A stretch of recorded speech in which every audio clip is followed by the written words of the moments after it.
I'm not calling Aidan a bust. They're just throwing him out there to the wolves. You take out that game against Washington, D.C., he has 0 sacks, 8 total tackles, 0 tackles for loss, and 3 quarterback hits. This is on the coaching staff. This is on the coaching staff using, abusing, and torturing this man. What about the times where he's not tired? I'm not seeing him getting creative with the moves. Yeah. He's getting stopped, there's no move to, and he's still not producing. Can't do that to a guy. It's a mess, bro. It's a mess. The cocaine. Draft the cocaine. We got duped, son. Yeah.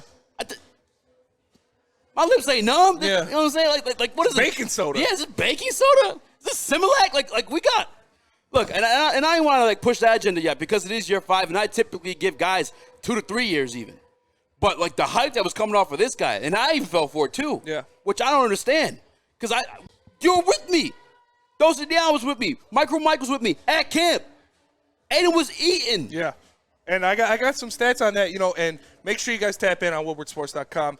Put your thoughts in the Woodward Sports chat because we do know this is a hot button topic, and we look at what Aidan Hutchinson is doing. 5 games into his career, he's got 14 total tackles, 2 tackles for loss, 6 quarterback hits, and 3 sacks. If you take out that game against Washington, D.C., he has 0 sacks, 8 total tackles, 0 tackles for loss, and 3 quarterback hits. But this is not on Aidan Hutchinson. This is on the coaching staff. This is on the coaching staff using, abusing, and torturing this man. This man in Philadelphia played 90% of defensive snaps. In Washington, played 81% of defensive snaps. In Minnesota, he was out. He got hurt. He left for multiple series. He played 79% of defensive snaps. In New England, he played 95% of defensive snaps. You can't do that. You can't do that with a guy that isn't conditioned in the NFL, doesn't know the NFL yet, is a rookie. I understand he's your prized possession. He is your number 1 draft pick. He is the guy that wants you to come here and change this franchise. You can't do that to a guy. You look at Nick Bosa. Nick Bosa hasn't played more than 78% of his team's defensive snaps all year. He played 78% against the Rams and had 16 quarterback pressures. These guys need a break. That guy is tired. He is out there every snap, running around, trying to do everything. This coaching staff is failing him. This coaching staff is abusing him. Come on, bro. They don't know what they're doing. They don't know how to handle this guy. Hold on. It is bad. Hold on. Because what about the times where he's not tired? What's the excuse for when he's not tired? You look at the rest of the league, man. You look at Bradley Chubb, who is 3rd in the NFL in sacks. The most he's played in a game is 79% of his team's defensive snaps. When you want your pass rusher to be effective, you need to give him time to rest his legs so he can explode off the line and get the sack. You can't put him out there for 95% or 100% of your defensive snaps. You can't do it, especially for a rookie. Especially when he's getting double teamed at a rate higher than the majority of the NFL.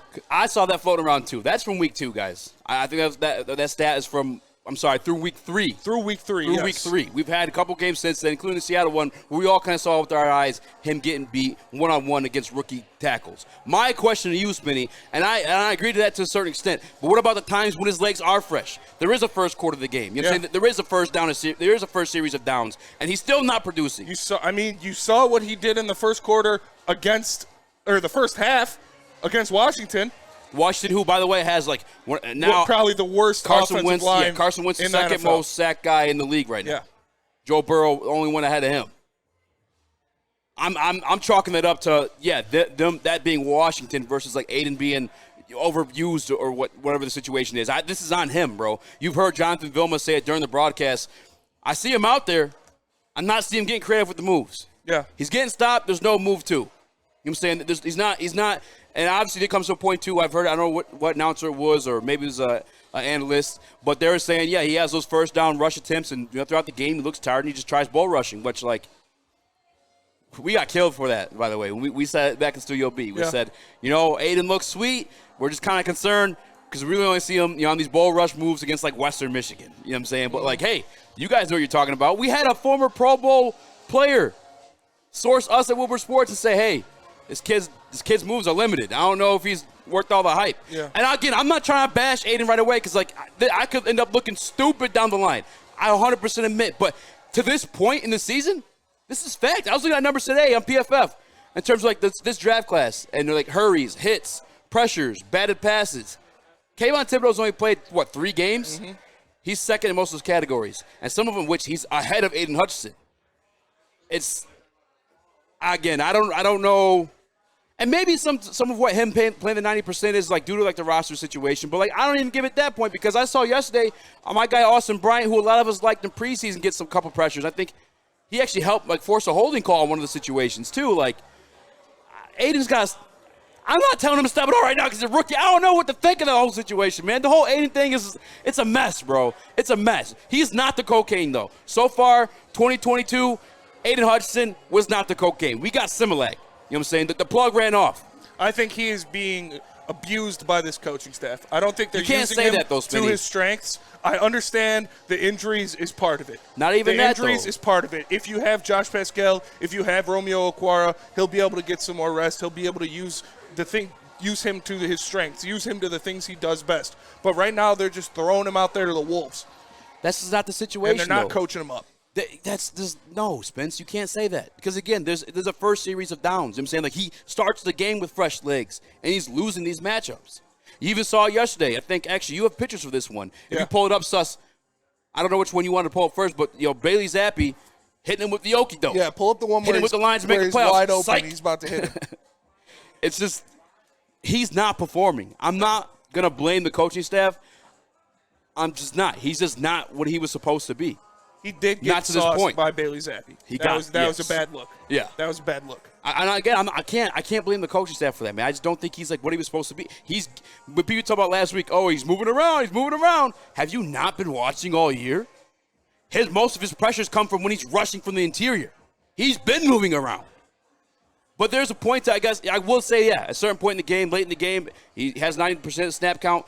Not a good look, but there's still times where he has fresh legs, and that's just not the situation. I can't give him that excuse anymore, Spinny. I can't give him the deep thigh contusion excuse anymore, unless it's something deeper that we didn't know about, because he's not the same guy. And the one team he did perform against was the worst offensive line unit in the league. Yeah, I looked at the numbers. I looked at all the pass rushers' numbers, all the guys that are elite pass rushers.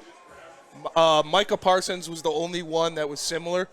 He was playing around 80% of the snap count, and that's because he does a lot more than just rush the passer.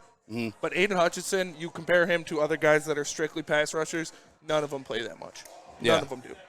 Yeah. And to expect a rookie to do that, a guy who hadn't played in the NFL before, a guy who hasn't established himself in the NFL before, a guy who's out there basically by himself on the defensive line, it's a tough ask of a rookie. I can't believe you're defending him like this. I mean, dude, it's especially knowing like your thoughts like going into the draft. Yeah. Like, you were concerned about the one rush. I was. The one pass move. I'm more concerned about the coaching staff than I am Aidan Hutchinson. That blows my mind, Spinny. Does he not have fresh legs at the beginning of the game? He does, yeah. So what's the excuse for that time? I would assume, yeah. You know what I'm saying? It's he's just not living up to what he was supposed to be, man.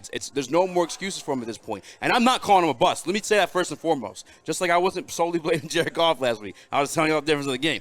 I'm not calling Aidan a bust. You have, I usually typically give guys a 2 to 3 year window.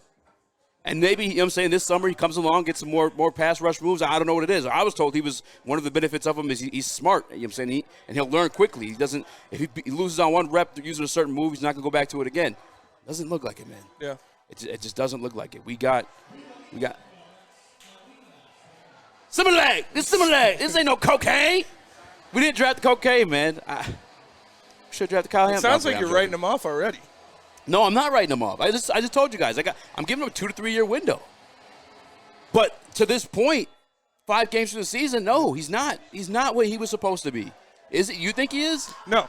I'm not giving the excuse of the snap counts because there's a first series. You know what I'm saying? You have the whole first half to prove that's the scenario, and it's not. I think a lot of it too. One of the things too. He doesn't bend off the edge like that, and I think we're seeing that little bend or versatility around that corner or whatever you want to call that because of the juke situations. But we got to go to another break, man. Obviously, we're talking defense.